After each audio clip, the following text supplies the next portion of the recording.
രാഹുൽ ഗാന്ധി വാക്കുമാറ്റിയോ? മോദി വസതിക്ക് മുന്നിലെ പ്രതിഷേധം ചൂടുപിടിപ്പിച്ച കേന്ദ്രമന്ത്രി ജിതേന്ദ്ര സിംഗ്. കോൺഗ്രസിൽ മൗനം.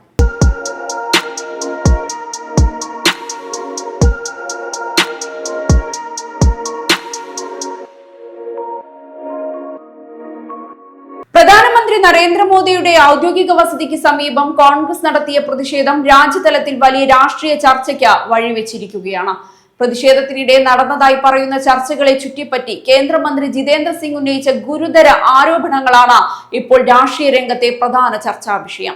പ്രതിപക്ഷ നേതാവ് രാഹുൽ ഗാന്ധി ആദ്യം മുന്നോട്ട് വെച്ച ആവശ്യം സർക്കാർ മിനിറ്റുകൾക്കകം അംഗീകരിച്ചിട്ടും പിന്നീട് അദ്ദേഹം നിലപാട് മാറ്റി പുതിയ ആവശ്യം മുന്നോട്ട് വെച്ചു എന്നാണ് ജിതേന്ദ്ര സിംഗിന്റെ ആരോപണം. അതേസമയം ഈ ആരോപണങ്ങളോട് രാഹുൽ ഗാന്ധിയോ കോൺഗ്രസ് നേതൃത്വമോ ഇതുവരെയും പ്രതികരിച്ചിട്ടില്ല. ഇനി സംഭവത്തിന്റെ പശ്ചാത്തലത്തിലേക്ക് കടക്കാം. നീറ്റ് പരീക്ഷയുമായി ബന്ധപ്പെട്ട വിവാദങ്ങളും രാജ്യവ്യാപക പ്രതിഷേധങ്ങളും തുടരുന്നതിനിടെയാണ് കോൺഗ്രസ് ദേശീയ അധ്യക്ഷൻ മല്ലികാർജുൻ ഖാർഗെ, പ്രതിപക്ഷ നേതാവ് രാഹുൽ ഗാന്ധി, പ്രിയങ്ക ഗാന്ധി, മറ്റു മുതിർന്ന നേതാക്കൾ, എംപിമാർ, പ്രവർത്തകർ എന്നിവരുടെ നേതൃത്വത്തിൽ പ്രധാനമന്ത്രിയുടെ വസതിക്ക് സമീപം പ്രതിഷേധം ആരംഭിച്ചത്.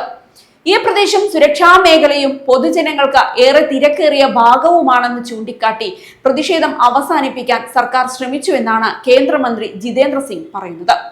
സർക്കാരിന്റെ നിർദ്ദേശപ്രകാരം കേന്ദ്ര ആഭ്യന്തര സെക്രട്ടറി ഗോവിന്ദ് മോഹനോടൊപ്പം പ്രതിഷേധ സ്ഥലത്തെത്തി നേതാക്കളുമായി സംസാരിച്ചതായി ജിതേന്ദ്ര സിംഗ് വിശദീകരിക്കുന്നുണ്ട്. പ്രതിഷേധം അവസാനിപ്പിക്കണമെന്ന് അഭ്യർത്ഥിച്ചപ്പോൾ രാഹുൽ ഗാന്ധി മുന്നോട്ട് വെച്ച ആദ്യ ആവശ്യം വളരെ വ്യക്തമായിരുന്നു എന്നാണ് അദ്ദേഹത്തിന്റെ വാദം. നീറ്റ് വിഷയത്തിൽ പാർലമെന്റിൽ സമഗ്രമായ ചർച്ചയ്ക്ക് സർക്കാർ തയ്യാറാണെന്ന് ഉറപ്പു നൽകിയാൽ സമരം അവസാനിപ്പിക്കാം എന്നായിരുന്നു രാഹുൽ ഗാന്ധിയുടെ ആവശ്യം. ഇതിനെ തുടർന്ന് സർക്കാർ ഉന്നത നേതൃത്വവുമായി ഉടൻ ബന്ധപ്പെട്ട് അനുമതി തേടിയെന്നും മിനിറ്റുകൾക്കുള്ളിൽ തന്നെ നീറ്റുമായി ബന്ധപ്പെട്ട എല്ലാ വിഷയങ്ങളും പാർലമെന്റിൽ ചർച്ച ചെയ്യാൻ സർക്കാർ തയ്യാറാണെന്ന ഉറപ്പ് രാഹുൽ ഗാന്ധിയെ അറിയിച്ചുവെന്നും ജിതേന്ദ്ര സിംഗ് അവകാശപ്പെടുന്നുണ്ട്. എന്നാൽ അതിനുശേഷമാണ് സംഭവത്തിൽ അപ്രതീക്ഷിത വഴിത്തിരിവുണ്ടായതെന്ന് കേന്ദ്രമന്ത്രി ആരോപിക്കുന്നു. സർക്കാർ ആദ്യ ആവശ്യം അംഗീകരിച്ചതിനു പിന്നാലെ രാഹുൽ ഗാന്ധി രണ്ടാമത്തെ ആവശ്യം മുന്നോട്ട് വെച്ചുവെന്നാണ് ജിതേന്ദ്ര സിംഗ് പറയുന്നത്. പാർലമെന്റിൽ ചർച്ച മാത്രം പോരെന്നും കേന്ദ്ര വിദ്യാഭ്യാസ മന്ത്രി രാജിവെക്കണമെന്നും അദ്ദേഹം ആവശ്യപ്പെട്ടുവെന്നുമാണ് ആരോപണം. ആദ്യത്തിൽ ചർച്ച മാത്രമായിരുന്നു ആവശ്യപ്പെട്ടിരുന്നതെന്നും ഇപ്പോൾ ആവശ്യം മാറിയത് എന്താണെന്ന് ചോദിച്ചപ്പോൾ ഇപ്പോൾ എന്റെ ആവശ്യങ്ങൾ മാറിയിരിക്കുന്നു എന്നായിരുന്നു രാഹുൽ ഗാന്ധിയുടെ മറുപടി എന്നാണ് ജിതേന്ദ്ര സിംഗ് തന്റെ പ്രസ്താവനയിൽ പറഞ്ഞത്. ഇവിടെയാണ് കേന്ദ്രമന്ത്രി ഏറ്റവും രൂക്ഷമായ വിമർശനം ഉന്നയിക്കുന്നത്. ഒരു ദേശീയ നേതാവും ലോക്സഭയിലെ പ്രതിപക്ഷ നേതാവുമായ ഒരാൾ നൽകിയ വാക്കിൽ നിന്ന് ഇത്തരത്തിൽ പിന്മാറുന്നത് അദ്ദേഹത്തിന്റെ പദവിക്ക് യോജിച്ചതല്ലെന്നാണ് ജിതേന്ദ്ര സിംഗ് പറയുന്നത്. ഇത് ജനാധിപത്യത്തിന്റെ അടിസ്ഥാന മര്യാദകൾക്കും രാഷ്ട്രീയ വിശ്വാസ്യതയ്ക്കും വിരുദ്ധമാണെന്നും അദ്ദേഹം ആരോപിക്കുന്നുണ്ട്. പ്രതിഷേധം നടന്ന സ്ഥലം ധർണയ്ക്ക് അനുയോജ്യമല്ലെന്നും പൊതുജനങ്ങൾക്ക് വലിയ ബുദ്ധിമുട്ട് സൃഷ്ടിക്കുന്നതാണെന്നും വിശദീകരിക്കാൻ ആഭ്യന്തര സെക്രട്ടറി ശ്രമിച്ചപ്പോൾ എനിക്ക് ഇഷ്ടമുള്ളിടത്ത് ഇരിക്കാൻ അവകാശമുണ്ട് എന്നായിരുന്നു രാഹുൽ ഗാന്ധിയുടെ മറുപടി എന്നാണ് ജിതേന്ദ്ര സിംഗ് അവകാശപ്പെട്ടത്. ഇതോടൊപ്പം മറ്റൊരു ആരോപണവും അദ്ദേഹം ഉയർത്തി.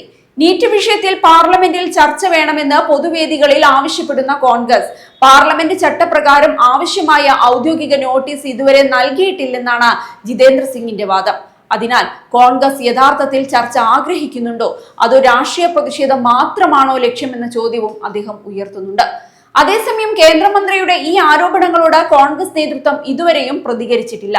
ജിതേന്ദ്ര സിംഗ് ഉന്നയിച്ച കാര്യങ്ങൾ കോൺഗ്രസ് നിഷേധിക്കുമോ അതോ വിശദീകരണവുമായി രംഗത്തെത്തുമോ എന്നത് ഉടൻ വ്യക്തമാകും. നീറ്റ് പരീക്ഷാ വിവാദം, വിദ്യാഭ്യാസ മന്ത്രിയുടെ രാജി ആവശ്യപ്പെട്ടുള്ള പ്രതിഷേധം, പാർലമെന്റിൽ ചർച്ച വേണമെന്ന പ്രതിപക്ഷ ആവശ്യം എന്നിവയെ ചുറ്റിപ്പറ്റിയുള്ള രാഷ്ട്രീയ പോര് ഇതിനകം ശക്തമായ സാഹചര്യത്തിൽ ജിതേന്ദ്ര സിംഗിന്റെ പുതിയ ആരോപണങ്ങൾ വിഷയത്തെ കൂടുതൽ ചൂട് പിടിപ്പിച്ചിരിക്കുകയാണ്. ഇനി ശ്രദ്ധിക്കേണ്ടത് രണ്ട് കാര്യങ്ങളാണ്.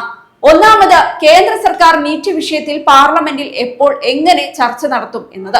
രണ്ടാമത്, ജിതേന്ദ്ര സിംഗ് ഉന്നയിച്ച ഗുരുതര ആരോപണങ്ങൾക്ക് പ്രതിപക്ഷ നേതാവ് രാഹുൽ ഗാന്ധിയും കോൺഗ്രസ് നേതൃത്വവും എന്തു മറുപടി നൽകും എന്നതുമാണ്.